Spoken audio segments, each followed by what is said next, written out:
Hey guys, this is Mr. O'Brien here, and in this video, we're going to describe how the process of transcription and translation are similar in all organisms. So this video is part 2 of your topic 6 DNA replication and protein synthesis chapter. Now, in this chapter, again, we were talking about replication, but one of the key central dogmas of biology is transcription and translation. Now, transcription is the process of copying our DNA into an mRNA molecule. Now, we do that because DNA is unable to leave the nucleus. So our mRNA molecule is a copy of a gene or a segment of our DNA that codes for a specific protein. Now, translation is when we take that mRNA strand and we convert it into a protein at our ribosomes, either in the cytoplasm or attached to the rough endoplasmic reticulum. Now, RNA is different than DNA. If DNA is the whole textbook of biology, RNA is only the pages you need right now to complete your homework assignment. So the RNA is a specific segment that is very, very important at this given moment. Now, RNA, or ribonucleic acid, is a single-stranded intermediate between DNA and protein. So when our body is making proteins, they first convert the instructions for the protein into mRNA, which go to the ribosomes and make our protein. Now, DNA and RNA are, like I said, different. DNA is a deoxyribose sugar, whereas RNA is a ribose sugar. Now, in DNA, thymine binds to adenine, so A to T. Now, in RNA, there is no thymine. Adenine binds instead with a molecule called uracil. So you're going to see the thymines being replaced with uracil in this RNA strand. So DNA is double-stranded, and it takes the shape of a double helix, which is sort of like a twisted staircase that kind of twists and turns as it goes up, whereas RNA is only a single-stranded. Again, DNA is permanent, located inside of the nucleus, and RNA leaves the nucleus and works in the cytoplasm because that DNA is so big. Again, in DNA, we only have one kind, whereas RNA, we have mRNA, tRNA, as well as rRNA. Now, the DNA is like the encyclopedia you can never check out of the library. However, you are allowed to make copies of that information. So that's what RNA is. It's a copied message of important pages. Making copies ensures that you don't ruin the original by taking it out of the nucleus. You can make copies in bulk, and you can have to make copies of what you need. So again, you don't have to make a copy of the whole DNA, just the segment you need. You wouldn't make copies of 6,000 pages of an encyclopedia. No, you're only going to make a copy of the 4 to 5 pages you might need.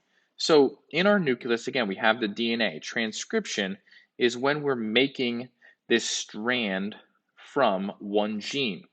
That RNA then leaves and goes to the ribosomes, where it codes for specific amino acids that bind together to form our protein during translation. So the first thing we're going to talk about here is transcription. Transcription is the process of making RNA from DNA. Again, the segment we're making, the RNA segment, codes for a gene. Remember, a gene is a segment of your DNA that codes for that specific protein, because proteins are what tells the body exactly what to do. Now, a single-stranded copy in RNA is made of a DNA gene, like I said. So we're not coding for the entire DNA, just a specific segment. So like I said, uracil is complementary to adenine instead of thymine. So A bonds with U, and C still bonds with G in RNA. So when you are making an RNA strand from DNA, like I said, A bonds with U, T will bond with A, C, G, CG, T will still bond with A, because remember, this is our DNA strand, and this is our RNA strand, okay? So AU, TA, CG, GC,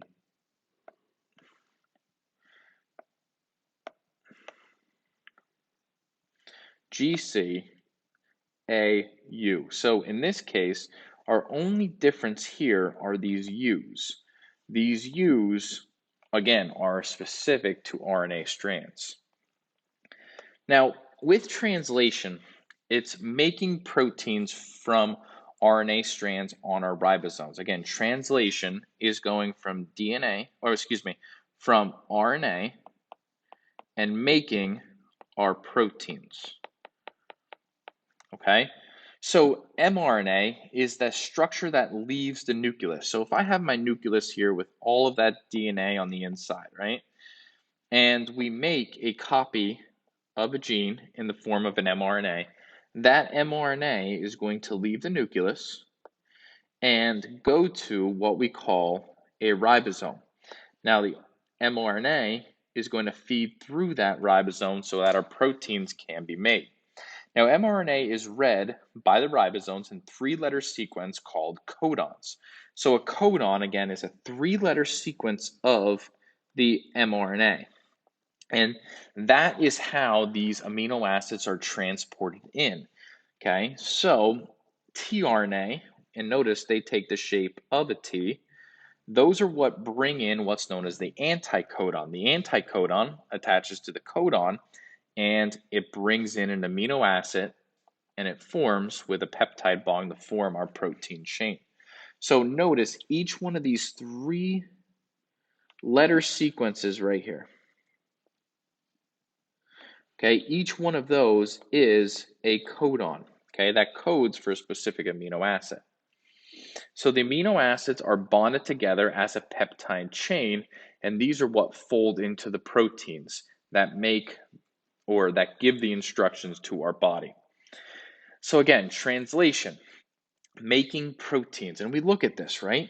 So here is our mRNA strand, right? And we have this specific codon, our start codon of AUG. So a tRNA attaches to that, and we form our first amino acid. Another tRNA comes in and bonds to the next codon. Then that amino acid bonds, and eventually what happens is we make this long chain until we reach what's known as a stop codon. Maybe that's right here. And that stop codon is going to code for the ribosome to release the mRNA.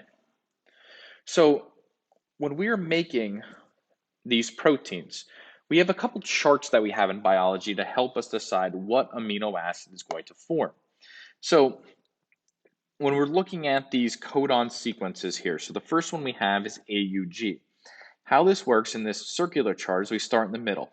A is our first letter, our second letter is U, our last letter is G, which codes for met or start codon.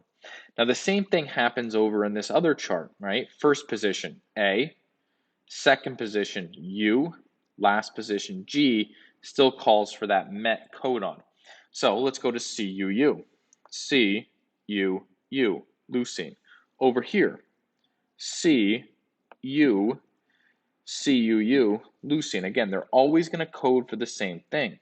CCA, pro. Okay, over here, CCA, pro. GAG, glucine. GAG, glucine over here. And then finally, UGA, which is our stop over here, UGA,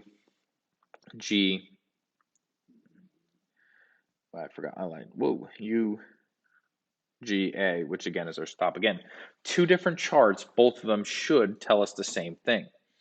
Again, kind of seeing what we look at here, and again, we have our codon and the anticodon bonds to it, which is attached to the tRNA, which brings in our amino acid as this mRNA goes through our ribosome. So again, this is the central dogma that we have. So in this, we start inside of our nucleus, and transcription is when we make our mRNA molecule. That mRNA molecule leaves the nucleus and goes to our ribosome, and in translation, we are making our proteins. Okay, so again, we go from DNA to mRNA to proteins. That's pretty much the central dogma of biology. So let's kind of review this and to see what exactly is happening here in this structure. So up here, we have transcription. So we have our original DNA molecule, and we are coding for a specific gene. Now we're looking for something, whether it's hair color or that gene calls for your eye color, your skin color. That segment of the DNA is then transcribed into our mRNA structure. So again, we have mRNA right here. Okay, that mRNA leaves the nucleus, okay, and it goes to our ribosome. So the ribosome, again, is where our proteins are made. So this is an mRNA template for a specific gene. It's that whole thing. Now, as this goes through the ribosomes, remember we have these structures or these three-letter sequences called codons. So codons are the sequence that tells the body what amino acid we're using. Okay, so we have a codon right here. Now, these three nucleotides, or whatever you want to call, or these three bases on the tRNA, those are called the anticodon. That is what bonds to the codon on the mRNA strand.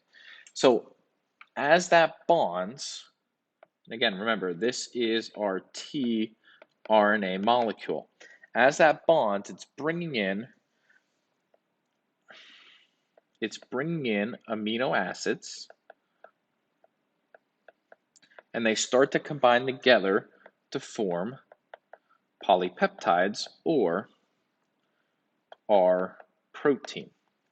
Okay, so again, this process right here in the bottom, that is translation, the making of proteins. So we have transcription up top and translation down at the bottom. So hopefully this video helps you out when we're looking at transcription and translation. Every living organism does this procedure in order to make their proteins so their instructions can be heard throughout the body. So hopefully this helps you out. Again, this is part 2 of your topic 6, DNA replication and protein synthesis. This is Mr. O'Brien signing off.